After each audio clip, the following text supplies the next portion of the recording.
Kal-El was born on a planet called Krypton.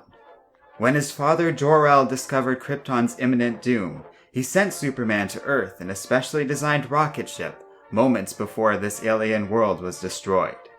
The infant Kal-El's rocket landed in a small town on Earth called Smallville, where he was found and placed in an orphanage. A loving couple named John and Mary Kent adopted him and named the boy Clark.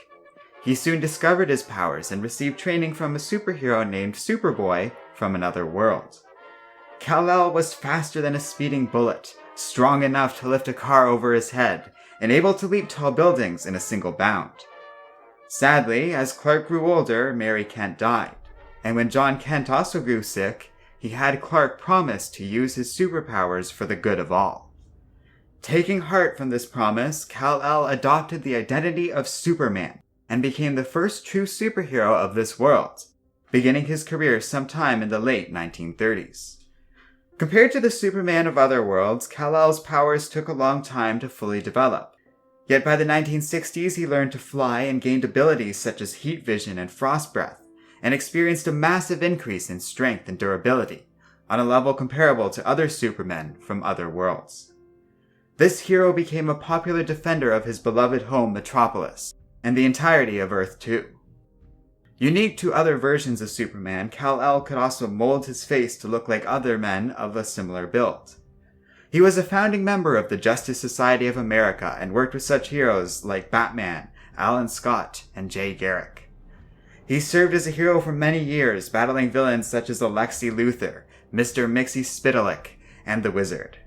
As he grew older, Superman gradually began ceding this responsibility to other heroes, such as his cousin Kara, who adopted the superhero identity of Power Girl. Kal-El met and married Lois Lane, a reporter who only discovered the man's secret identity on their honeymoon. At this point, an aging Kal-El had largely retired his identity as Superman, living fully in secret as mild-mannered reporter Clark Kent, who worked at a newspaper publisher called the Daily Star. One day, a being called the Anti-Monitor threatened all of reality. A crisis across infinite Earths began, during which Kal-El's home of Earth 2 was destroyed. Enraged at the loss of his home and wife, Kal-El nearly went insane, but worked through this grief and was of vital importance in saving reality, landing the killing blow against the Anti-Monitor. In the aftermath of this battle, Alexander Luthor Jr. of another world managed to save Kal-El and his wife, taking them and another hero named Superboy Prime to a paradise pocket dimension where they could live out their lives in peace. The reality that emerged following this crisis of infinite Earths had all but forgotten these heroes of Earth 2. From this paradise, Kal-El would watch the new Earth that emerged out of this crisis. This idealistic hero grew increasingly disturbed by what he saw as a growing darkness in this new reality.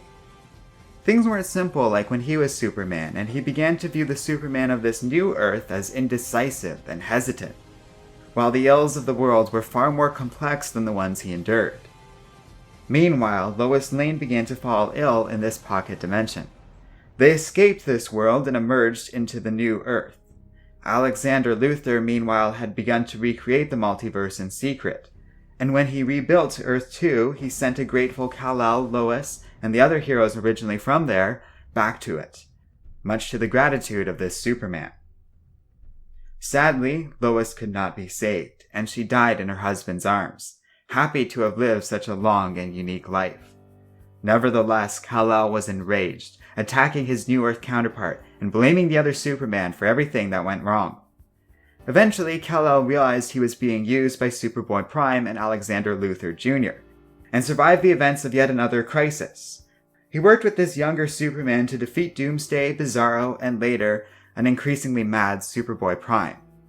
The latter, tormented and greatly empowered, managed to defeat Kal-El, viciously beating the hero and mortally wounding the man in the process. While Superboy was eventually defeated by the other new Superman, Kal-El died in Power Girl's arms.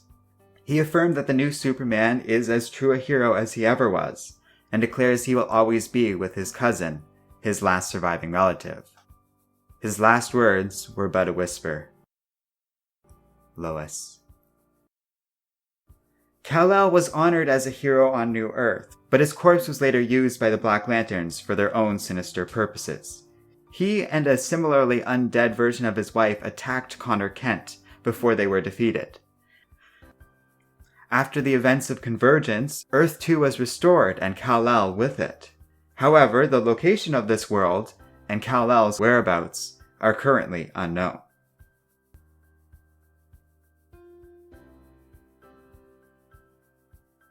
Hello and welcome to Comic Island. My name is Arden, and thank you for watching my origins and bio on Kal-El, the Golden Age Superman.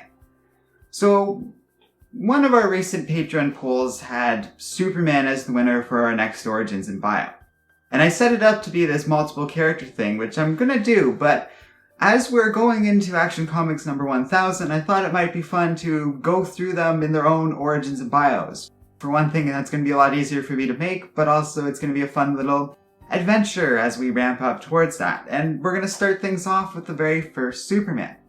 It was really fun to go back to these early Golden Age comics. They aren't terribly deep, but it's a lot of fun, and I like what DC ended up doing with their whole situation as characters got older and new Silver Age heroes were created.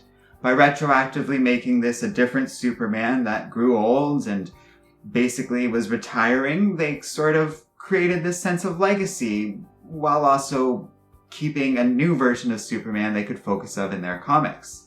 The really fun part of that is down the road we got to see him return and look at this new era of comics that are dark and gritty and written for all ages and therefore covering more mature and interesting material and being completely not into it whatsoever.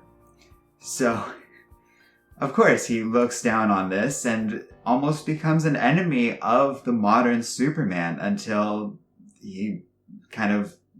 Well, look, the story that it's based around isn't perfect, and I don't even know if I'd recommend it, but it's a very cool concept, and definitely one worth exploring. I like the idea of this character still being around in some form, and maybe we'll get to see him again one day. So that's awesome, but stay tuned for more, because we're going to go through all the different versions of Superman as we lead up towards Action Comics number 1000 and probably well into the Bendis launch in May. Let me know what you guys think in the comments section below, and don't forget to like, subscribe, and keep reading comics.